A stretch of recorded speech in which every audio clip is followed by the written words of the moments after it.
For 2020, I am making a video review for every new movie I see, either in theaters or at home, and on January 3rd, I saw Spies in Disguise. Welcome to my year in movies. This is Talking to Myself. So it's the first Friday in the year, and a friend and I wanted to go see a movie. A lot of the movies at the theater seemed emotionally taxing, and we weren't really looking to invest that kind of time. So we ended up seeing Spies in Disguise, and it's the latest movie from Blue Sky Studios, the same studio that makes Ice Age, and I enjoyed Ice Age for what it was worth, you know, when I was a kid. And this movie, I was okay with the concept. I respected that it was sort of original.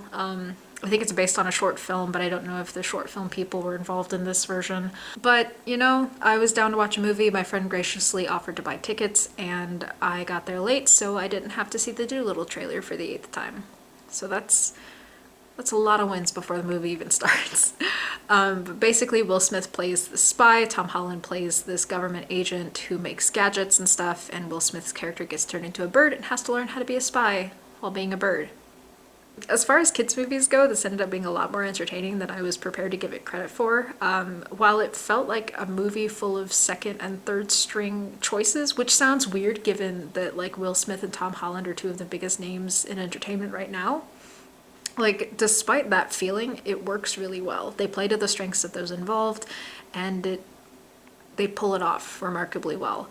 Heck, Tom Holland even got to play like a grown-up with a real job, and that had to feel great.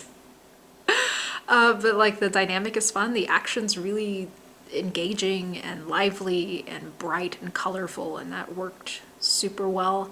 The dialogue was funny in a lot of places. There's a joke about being double and triple fired, and I'm pretty sure when the character said triple fired, I was the only person to laugh in the entire theater, and I'm low-key proud of that.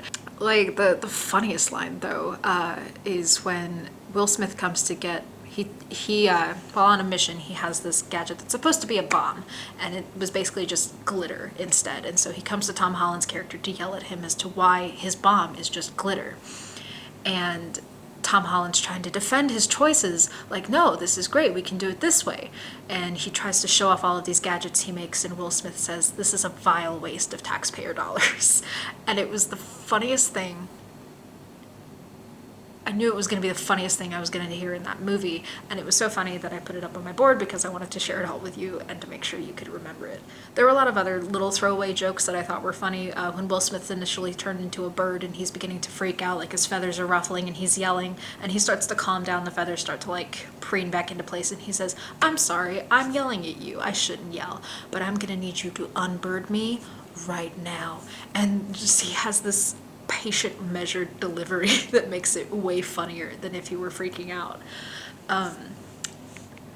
But yeah, it was funny, and the fact that they use the fact they're a cartoon to heighten the absurdity of the situations and the premise, like I really respect that. Cartoon physics are funny for a reason, and I really appreciate it when cartoons utilize that, when they use the fact that you can do things in cartoons that you can't do in live action films. Like when Will Smith's freaking out and his feathers get all ruffled and then he like calms them back down. I liked that detail a lot. They have a lot of fun with this ray gun that Tom Holland's character has. It makes people's limbs go soft and floppy, and they basically turn to liquid, and they had a ton of fun creating situations out of that, and I enjoyed that a lot. Overall, it's a cute movie, not anything groundbreaking or award-winning per se, but you know, for a movie I didn't have to pay for, and for a kid's movie, I respect it. It's pretty good. It's not a waste of time or resources. It's not a vile waste of taxpayer dollars. Overall, I'd say it's like a 5 out of 10 across the board, which doesn't sound great, but like it is what it is. If it's on TV and I happen to catch it, I'll at least watch the next commercial break. If I'm babysitting or something and the kids want to watch it, it's a movie I could sit through a few more times before getting sick of it. Do I recommend it? I mean, if you have kids, it's not the worst film you could sit in with them. But Spies in Disguise, 5 out of 10, pretty funny, pretty enjoyable, good for what it's worth. This has been my year in movies. Thank you for watching.